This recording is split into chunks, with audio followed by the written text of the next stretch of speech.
कक्षा 9वीं का गणित का अध्याय 1 का बहुत ही इम्पोर्टेंट क्वेश्चन।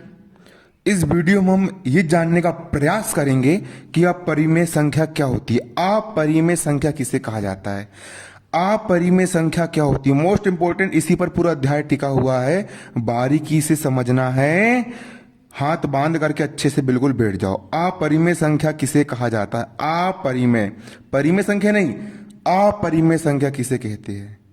देखिए परिभाषा क्या कह रही है, संख्या एस को अपरिमेय संख्या कहा जाता है। कोई संख्या एस है, एस की जगह पर 1 2 3 4 5 6 कुछ भी हो सकती है ना। संख्या एस को अपरिमेय संख्या कहा जाता है यदि इसे p बटा क्यू के रूप में ना लिखा जा सकता हो। मैंने आपको बताया था परिमेय संख्या किसे कहते हैं, परिमेय संख्या किसे कहते हैं, मैंने आपको समझाया था। ऐसी संख्या जिसको अंश और हर के रूप में लिख सकते हैं, जैसे कि 4/5, ये क्या है, ये आपकी परिमेय संख्या है, ये आपकी हो गई परिमेय संख्या है।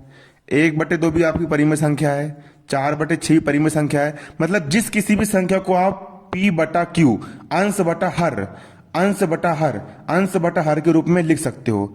ऐसी संख्या जिन संख्या को आप अंश बटा हर के रूप में, अंश बटा हर के रूप में, अंश बटा हर के रूप में p बटा क्यू के रूप में लिख सकते हो, उसको हम क्या कहते हैं, उसको हम परिमेय संख्या कहते हैं। लेकिन जिन संख्या को इस अंश बटे हर के रूप में अपन नहीं लिख सकते, जिन संख्या को अंश बटे हर के रूप में नहीं लिखा जा सकता, उन संख्या को अपरिमेय संख्या कहते हैं। क्या कहते हैं, अपरिमेय संख्या। मतलब जिन संख्या को परिमेय रूप में नहीं लिख सकते, जिन संख्या को अंश बटा हर के रूप में नहीं लिखा जा सकता।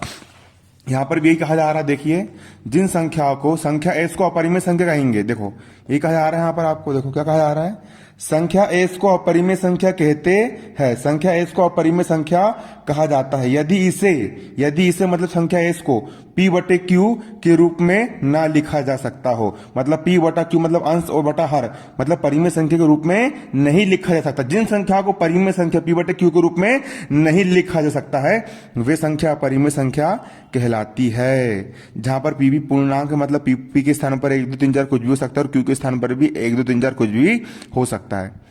अब करनी दो को अंश बटा हर के रूप में नहीं लिख सकते, इसलिए करनी दो क्या है, अपरिमेय संख्या है। करनी 3 भी अपरिमेय संख्या है, पाई भी अपरिमेय संख्या, उसको पाई बोलते, पाई भी अपरिमेय संख्या है। 0.10 डबल 10 ट्रिपल 10 चवल 10, ये भी क्या आपकी अपरिमेय संख्या, क्योंकि ये जो संख्या दशमलव में आगे बढ़ते जा रहा है, इसको आप भिन्न के रूप में नहीं लिख सकते, इसको आप अंश बटा हर के रूप में नहीं लिख सकते, इसलिए ये भी अपरिमेय संख्या है। पाई भी अपरिमेय संख्या, करनी 3 भी अपरिमेय संख्या है, करनी 2 भी क्या है, आपकी अपरिमेय संख्या है। करनी 2 भी आपकी क्या है, अपरिमेय संख्या है। समझ में आ गया आपको। अपरिमेय संख्या किसको बोलेंगे, जिस संख्या को p बटा q के रूप में नहीं लिखा जा सकता, उन संख्याओं को अपरिमेय संख्या कहा जाता है। अब अगला टॉपिक हमारा वास्तविक संख्या किसे कहा जाता है। देखिए वास्तविक संख्या है ना, वास्तविक संख्या, वास्तविक का मतलब होता है रियल मतलब जो रियल में उपस्थित है।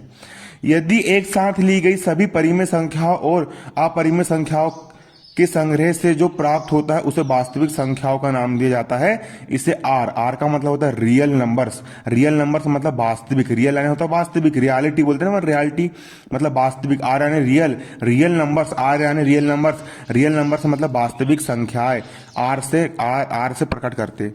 मतलब कि देखो पूरी परिमेय संख्या, जितनी परिमेय संख्या होती है, 1/2, 2/2, 3/2, पूरी वास्तविक संख्या, पूरी की पूरी परिमेय संख्या, पूरी की पूरी परिमेय संख्या, और साथ ही साथ करनी 2 हो गया, करनी 3 हो गया, करनी 5, ऐसी संख्या जिनको अपन परिमेय रूप में नहीं लिख सकते, अपरिमेय संख्या कहलाती है।